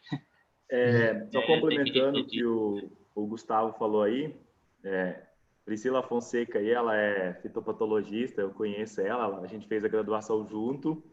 Que Bacana. Priscila, o que acontece é o seguinte, quando uma planta ela é afetada por alguma doença ou algum inseto, o que acontece? O primeiro mecanismo de defesa dela é mandar a informação e começar a ativar o sistema de defesa dela. Então, muitas vezes, isso vai causar o estresse na planta.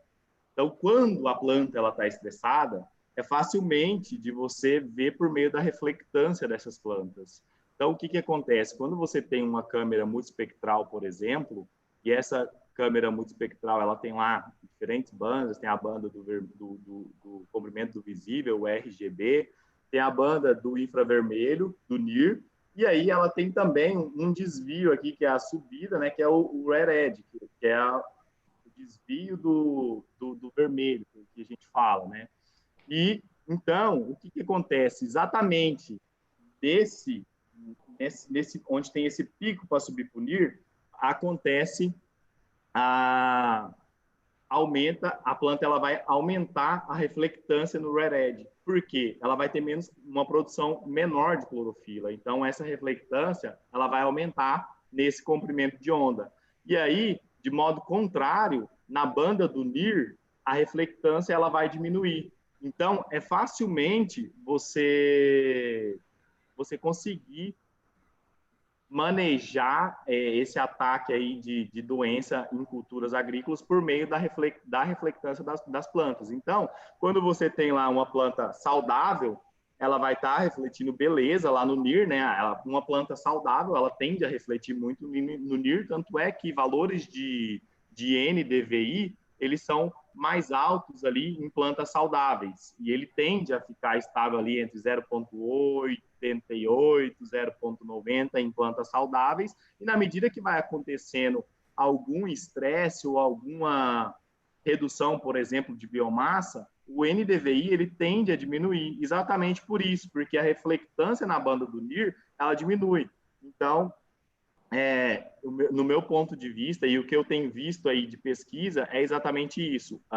Eles estão utilizando o monitoramento por meio de satélite e de drone também, com base na reflectância na banda do NIR, para fazer esse monitoramento do ataque de pragas e de doenças, que tem sido bastante eficiente. Agora, valores, Adam, tudo bem, eu sei quando tudo bem, você falou que a reflectância diminui na banda do NIR, por exemplo, o NDVI diminui quando eu estou tendo algum problema, pode ser relacionado a estresse, a ataque de pragas e doenças, mas qual é o valor que eu devo me atentar para tomar alguma medida preventiva? Aí depende da cultura que você está trabalhando, né? E aí depende da experiência que você tem nessa cultura.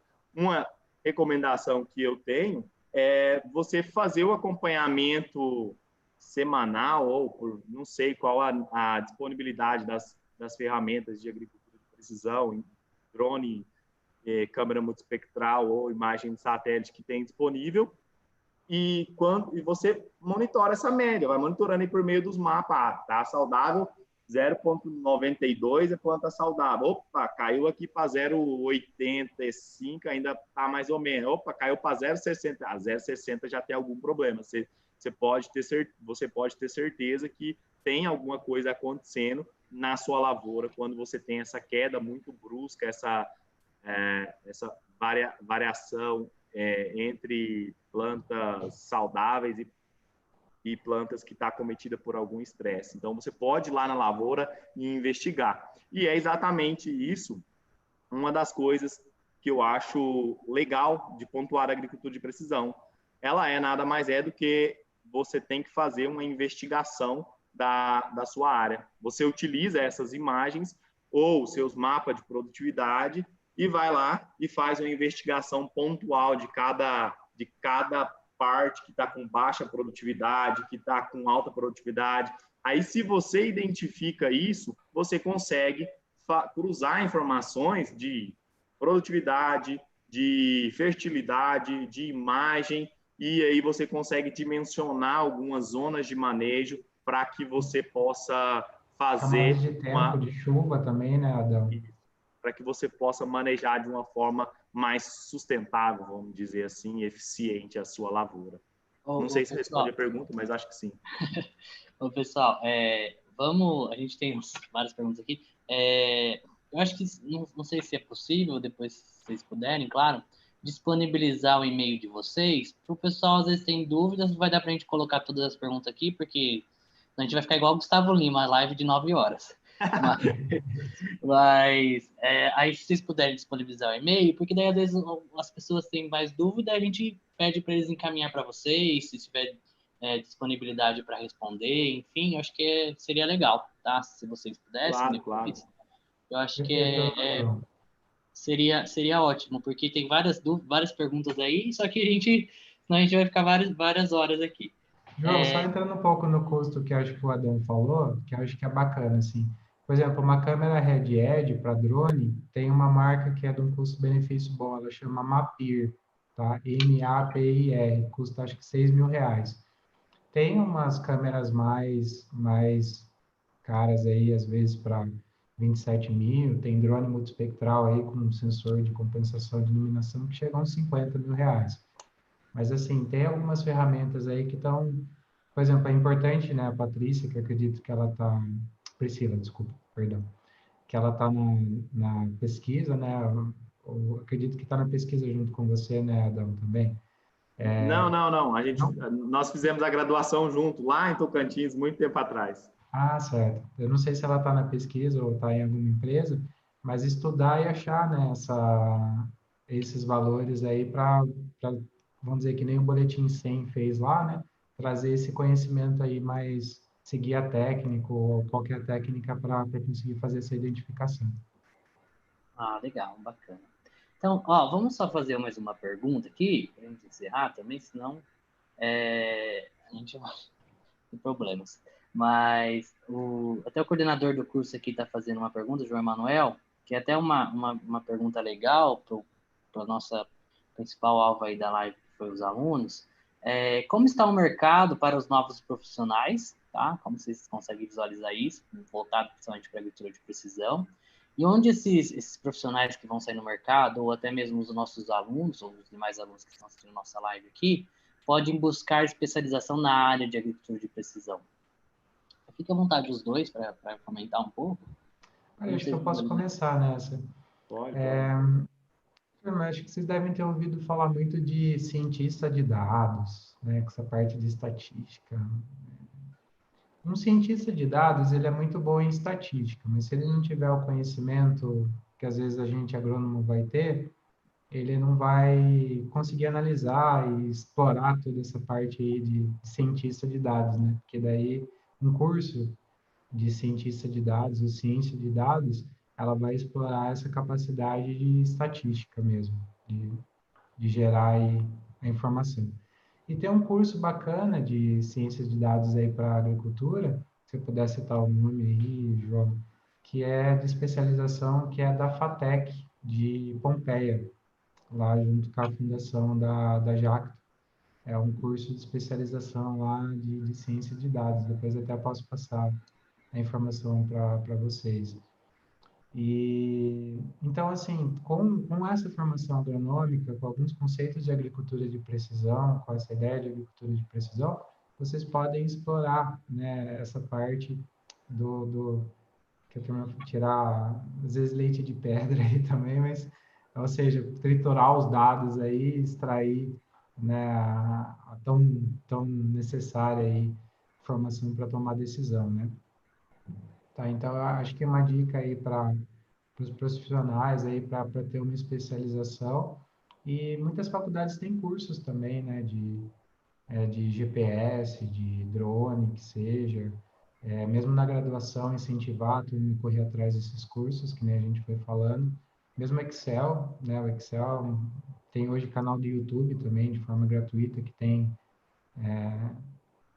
Outra, hoje a informação está aí, assim, às vezes não precisa correr atrás, né? Você está sendo bombardeado por muita Ô, informação. Gustavo, Então, e o mercado de trabalho? Como que você visualiza isso? Tem nossa, aparecido bastante? eu acredito sim, turma, tem muito... Porque, assim, vamos pensar, eu formei agronomia, eu posso começar, eu tenho essa especialização em agricultura de precisão. Eu posso daqui a pouco entrar numa cooperativa que tem um setor de serviços de agricultura de precisão. Eu posso atuar com uma consultoria agronômica. E aí, fazendo até um adendo que o Adão falou, às vezes vou comprar um drone lá, mas às vezes o vídeo traz bastante informação para daqui a pouco você fazer amostragem de solo em grade para conhecer e depois amostragem inteligente de solo, só para manter daí as manchas.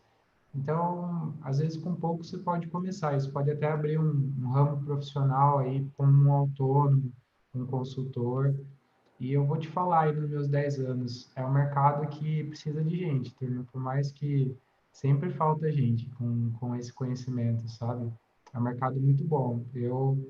Assim, eu tomei um rumo aí na minha carreira bem bacana e sou muito grato aí por essa área de agricultura de precisão digital. Legal. Adão? É um incentivo, é um mercado quente, vamos falar assim, para vocês se especializarem. Eu acho que, igual o Gustavo falou, tem muitas universidades aí que têm disponível esses cursos, né? E eu acredito que também, como eu havia falado, que por detrás de um SIG precisa de um recurso urbano qualificado, hoje eu vejo muitas vagas de emprego voltadas para a agricultura de precisão, que os requisitos básicos são saber pilotar um drone e conhecimento em SIG. Então, eu acho que essas informações tem bastante curso disponível no mercado hoje e tem bastante canal no YouTube também. Por exemplo, tem um colega meu do laboratório de máquinas que ele tem um canal só para ensinar coisas de QGIS, de como utilizar o QGIS para extrair dados. É um canal bastante interessante e ele começa desde o zero até ele tá lançando os vídeos lá. É bastante interessante isso. Então, eu acredito que, igual o Gustavo falou, a informação está aí, é só a gente correr atrás para poder superar aí esses desafios aí, principalmente relacionados aí a essa transformação digital aí, que é pegar os dados e transformar em informação, principalmente por meio aí de alguma técnica estatística que tenha algum rigor para que lá na frente não tenha problema, né? Você ia falar alguma coisa, Gustavo? E Adão e João, até trazendo isso para vocês, essa questão de entender coordenada, latitude e longitude, ela está se incorporando na profissão agronômica, né? Hoje faz parte da profissão você fazer um boletim de recomendação, né? Fazer um laudo aí, de recomendação de produto. E acredito que o Paraná foi inovador nesse sentido, porque lá já é obrigatório, quando você faz um laudo aí de recomendação agronômica, você tem que colocar a latitude e longitude do talhão. Então, turma, não tem para onde correr, não. A latitude e longitude vocês vão ter que conseguir coletar aí, mesmo que seja com o GPS do celular, sabe? Eu acho que essa é uma das grandes oportunidades aí que tem dentro do mercado de agricultura de precisão. É você se qualificar dentro desses quesitos que estão sendo requisitados aí por empresas, né? Que é o conhecimento sobre pilotar drone e sobre algum software GIS, aí, SIG, para você encaixar e saber o que está acontecendo e interpretar os resultados que vêm do campo. No meu ponto de vista, essa é a principal oportunidade que tem aí no ramo de agricultura de precisão. Só para complementar. Até por experiência, às vezes a gente faz algumas seleções aqui dentro da empresa, realmente a turma não está vindo preparada da universidade, viu? Não Você está fala preparado que para tem que estágio? gerar um relatório ali simples de mapa, não sabe. É isso que a gente tem que frisar, pessoal. Tem que buscar conhecimento. E esse conhecimento não vai vir somente na sala de aula. Tem que buscar novos cursos, novas formas, estudar, enfim, tem que buscar esse conhecimento além do que a gente aprende na universidade. Acho que isso tem que ser frisado. Claro, eu também, só complementando vocês aí, eu acho que é um mercado que está muito aquecido, que se tiver profissional bom, que saiba manejar um drone, sabe trabalhar no SIG, vai conseguir um emprego tranquilamente, vai trabalhar aí que a gente tem bastante vagas aí no mercado. E às vezes cai nisso, às vezes o cara não sabe fazer até às vezes um relatório básico, que às vezes se prende até no português e acaba ficando preso, tá? Então negócio é isso, pessoal, nunca esqueçam, nunca parem de estudar, sempre buscar o conhecimento. Acho que essa que é a principal ideia que a gente tem que deixar também, tá? Pessoal, depois o Adão e o Gustavo passa para mim o e-mail deles, aí eu compartilho nos grupos, pode ser? Ou se vocês quiserem colocar também agora no... Vocês estão aí no YouTube, jogar lá no chat? Não, aí... a gente não consegue, não. Não consegue? Eu posso colocar no chat aqui do... Porque daí, se o pessoal não tem mais dúvidas, aí se vocês puderem Se alguém puder responder, colocar lá, esse é meu e-mail. quiser também, fiquem à vontade, tá, pessoal? E eu vou jogar lá, pode ser? Posso jogar lá no YouTube? Por Pode favor, ser. João, faça as honras aí para nós. Pera aí. Porque daí a gente fica aberto ali. Eita, errado. Não dá para copiar aqui, né? Não sei. Adão, Felipe... Só para finalizar aí, João, também, falando de outro desafio que eu achei que eu tinha pontuado aqui, anotado aqui, que eu acabei esquecendo. Hoje a gente vê falar aí sobre a internet das coisas, né? Fazendas inteligentes, tudo conectado. Então, eu acredito que no Brasil ainda hoje isso é um pouco longe da realidade, porque a gente tem um problema muito grande em relação à conectividade. Então, não sei quando que isso vai ser uma realidade efetiva para a gente aqui do Brasil. Tudo bem que, óbvio, que a São Martin tem um projeto ambicioso, já está em curso, se eu não me engano, que é fazer conectar todos os setores da usina por meio aí dessas informações de IoT. Então, eu acho que isso é fantástico e eu acredito que em um futuro vai ser sensacional isso quando a gente tiver conectividade e, claro, vai precisar de gente especializada para poder interpretar dados, porque a quantidade de dados que vai chegar é muito grande. E eu pego como exemplo a telemetria de uma colhedora de cana, por exemplo. Ela te dá mais de 20 parâmetros a cada, se eu não me engano, a cada minuto, não sei, a cada minuto. Então, para você analisar essa informação por meio de telemetria, ali tem que ser um software ali para analisar isso e mostrar isso para o gestor de uma forma clara para ele poder falar assim, olha, não, vamos medir, vamos reduzir a velocidade de colheita porque está perdendo muita cana. Ah, não, vamos aumentar a velocidade de extração do rotor da colhedora. Então, eu acho que essa informação aí vai ser muito essencial as pessoas que saibam trabalhar isso.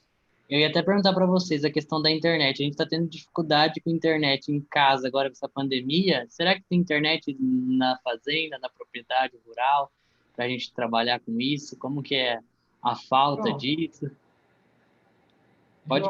Vou te falar o seguinte, olha, eu até sou um pouco polêmico, não sei se polêmico, mas vamos lá. Estamos no governo Dilma, né? Aí vocês vão lá e ouvem falar. A gente falou de não falar de política aqui, né? Mas eu só fazer um adendo aqui, de novo, sem sentimentos aí, muita calma nessa hora. Mas eu não sei se vocês lembram de um episódio que os Estados Unidos espionaram a Dilma numa ligação que ela estava no avião presidencial e tal, né? Esse foi um das origens para ela conseguir, né, juntar 3 bilhões aí junto com a turma militar. Então, a ideia era ser o Internet para Todos, né, o programa Internet para Todos, e para uso militar, seria meio a meio, né?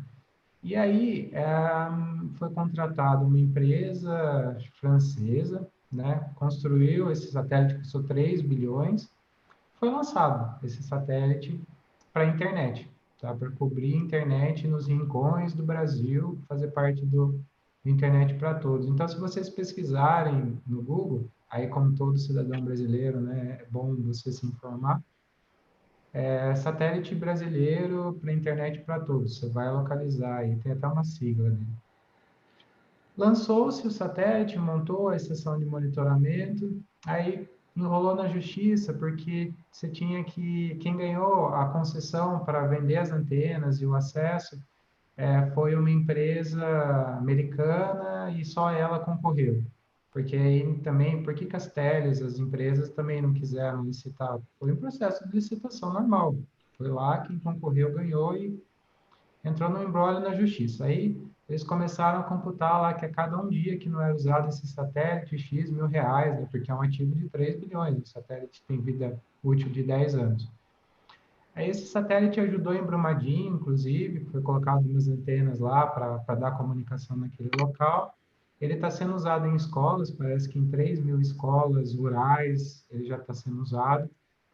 E eu me pergunto, por que a turma no interior lá do Mato Grosso, onde você não tem nenhuma outra forma, onde as empresas de tele são cidades menos que 50 mil, elas não têm obrigação de colocar antena, porque tem isso também, as empresas de telecomunicação têm uma quantidade de habitantes por cidade que elas têm que colocar uma antena. E aí dessa antena dá para você espalhar por rádio, que a turma se resolve nesse ponto, tá, João? Às vezes eles pegam um tiro de 30 quilômetros, colocam uma antena direcional, mas precisa ter um ponto de internet por satélite. Entendi. Hoje tem a Hughes, que é uma opção de internet por satélite a R$ 250 reais por mês. Isso é caro ou barato. Então, mas aí você tem que 15 GB, que daí se acaba a franquia, daí baixa a velocidade, que você não consegue nem baixar um vídeo. Então tem todos esses detalhes, mas eu acho que eu queria entender a desse satélite. Eu acho que como estamos aqui todos aqui, se alguém tiver mais informações aí, é curiosidade minha, eu venho acompanhando a cada semana, sim ou não, eu tento ver se tem uma notícia nova. Mas eu ainda posto minhas fichas lá. E tem uma Hum. outra, né, que é o Elon Musk, que em 2021 aí ele vai espalhar a internet aí para o mundo todo, já investiu um monte, já lançou satélite aí que a turma está vendo no céu. Então, eu acho que isso vai se resolver. Daqui a um Muitas tempo já empresas que vai. vendem telemetria, inclusive, elas vendem a parte de transmissão de dados junto, sabe? Então, Uhum. acredito que tem estratégia. Agora, como tudo, toda tecnologia, muita parte dela é importada. Então, às vezes, o custo de imposto, de importação, Adão, daí, João, faz o custo para adoção ficar elevado, entendeu? Acho que não é tecnológico o problema. Eu acho que é acesso e falta de coordenação mesmo. Há alguns jogos de interesse também, mas é mais nessa linha mesmo. Bacana. Pessoal, a gente vai encerrando aqui. Adão, quer colocar mais alguma coisa? Senão a Não, gente é isso mesmo. Já não vai deu ficar. tempo aí, né, João? Aí, pessoal, a gente já mandou lá o e-mail dos dois. Se alguém tiver alguma dúvida, quiser mandar direcionado para os dois, eles estão abertos aí para respondê-las, para trocar, jogar um pouco mais de experiência que eles tiveram. A gente pode ver isso, grande experiência aí, muita coisa para falar, muita coisa para querer é, compartilhar com a gente. Acho que isso que é legal, encontrar profissionais que gostam de compartilhar, né, o seu conhecimento, e isso faz a gente crescer cada vez mais, né? Isso que é importante. Muito obrigado, agradeço muito a disponibilidade do Adão, agradeço muito ao Gustavo também aí por compartilhar esse conhecimento com a gente. Felizes aqueles que compartilham, que sabem, acho que isso é bem legal, principalmente em tempos difíceis aí, a gente vai criando ferramentas para o conhecimento chegar, então isso que é bacana, a gente consegue aproximar o Gustavo, acho que é de Piracicaba que você mora, Gustavo? Olha para esse cabo. Piracicaba, mais distante, então, às vezes a gente nem conseguiria trazer ele tão cedo para a bebedoura, a gente conseguiu ainda ter essa ferramenta que aproxima as pessoas, né? Isso que é Isso. legal. Então, vou deixar aí aberto para vocês. Quiser colocar mais alguma colocação, enfim, fiquem à vontade. Só gostaria de convidar aí todo mundo, né, para estar assistindo aí hoje essa live, que amanhã tem uma live como eu falei no começo, eu estou como pós-doc aqui no Laboratório de Máquinas e Mecanização Agrícola, Lama, da Unesp de Jaboticabal, e amanhã a gente vai começar com a nossa série de webinar, parecida com essa aqui, e a gente vai ter amanhã a doutoranda Lorena Lacerda, lá da Universidade da Geórgia, e o doutorando Danilo Tedesco, aqui do laboratório da Unesp, do Lama, falando aí sobre o uso de imagens digital e sensoramento remoto na cultura do algodão. Eu acho que vai ser uma experiência legal, eles têm bastante conhecimento para poder compartilhar, principalmente aí nessa parte de tecnologia e produção na cultura do algodão. E a Lorena vai trazer algumas técnicas aí que está sendo usada lá nos Estados Unidos, principalmente zona de manejo para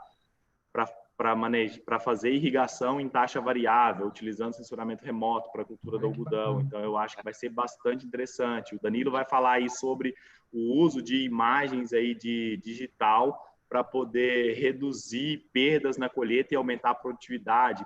Ele desenvolveu um sistema aí utilizando redes neurais, inteligência artificial, para poder predizer isso por meio de foto de celular. Eu acho que vai ser bem legal o bate-papo deles amanhã. Então tá todo mundo convidado amanhã às 7h30 no canal do Lama, só jogar lá aqui no YouTube, né? Lama Unesp, vocês vão achar já lá, já tá agendado lá no YouTube, se eu não me engano, só criar o lembrete lá para amanhã tá assistindo aí a live com a gente aí. Vai ter a moderação do professor Roverson aí. E, Legal. claro, não menos importante, entra lá no nosso site do laboratório, www.lama.com.br, e ver as nossas linhas de pesquisas, ver o que a gente tem trabalhado e o nosso grupo, os professores do nosso laboratório. Caso alguém tenha interesse de continuar, seguir na carreira acadêmica aí, procura um dos professores e vê a disponibilidade de algum projeto aí de agricultura de precisão. Acho que vale a pena. Adão, e Jabuticabal. Pertinho de Bebedouro, tá, pessoal? Aí, se quiser, quem quiser aprofundar aí na área acadêmica, o Lama tá aí aberto. Acho que eu fiz um merchambão, não fiz? Então, tem que ter também, né? Adão, vez, Gustavo, fazer um merchan aí do Agrodata. Obrigado, viu, Adão? É isso mesmo, eu ia falar assim, com certeza aí a Unesp e o Lama estão nas redes sociais, sigam eles aí no Instagram, no Facebook, deve ter um canal também do YouTube se não tiver, né, Adão? Deixa tudo aí compartilhado aí com a turma. E também, de novo, eu quero agradecer para essa oportunidade aí para a gente compartilhar, né, eu ter compartilhado aí um pouquinho do meu conhecimento e do mercado. Esse espaço também é muito importante para as empresas aqui compartilharem, né, informação aí junto com vocês. E também a Agrodata está aí nas redes sociais, está no LinkedIn, está no YouTube, tem o canal da Agrodata também. Se puderem se inscrever lá, a gente posta conteúdo bacana. Tem algumas coisas, inclusive, de SIG lá também. E eu gostaria acho que a gente está encerrando, né, João? Já. Tá, certo. Deixa eu só compartilhar minha tela, coisa rápida aqui para vocês, porque a gente falou tanto de SIG, eu precisava desmistificar, né? Deixa eu mostrar aqui um SIG, pô.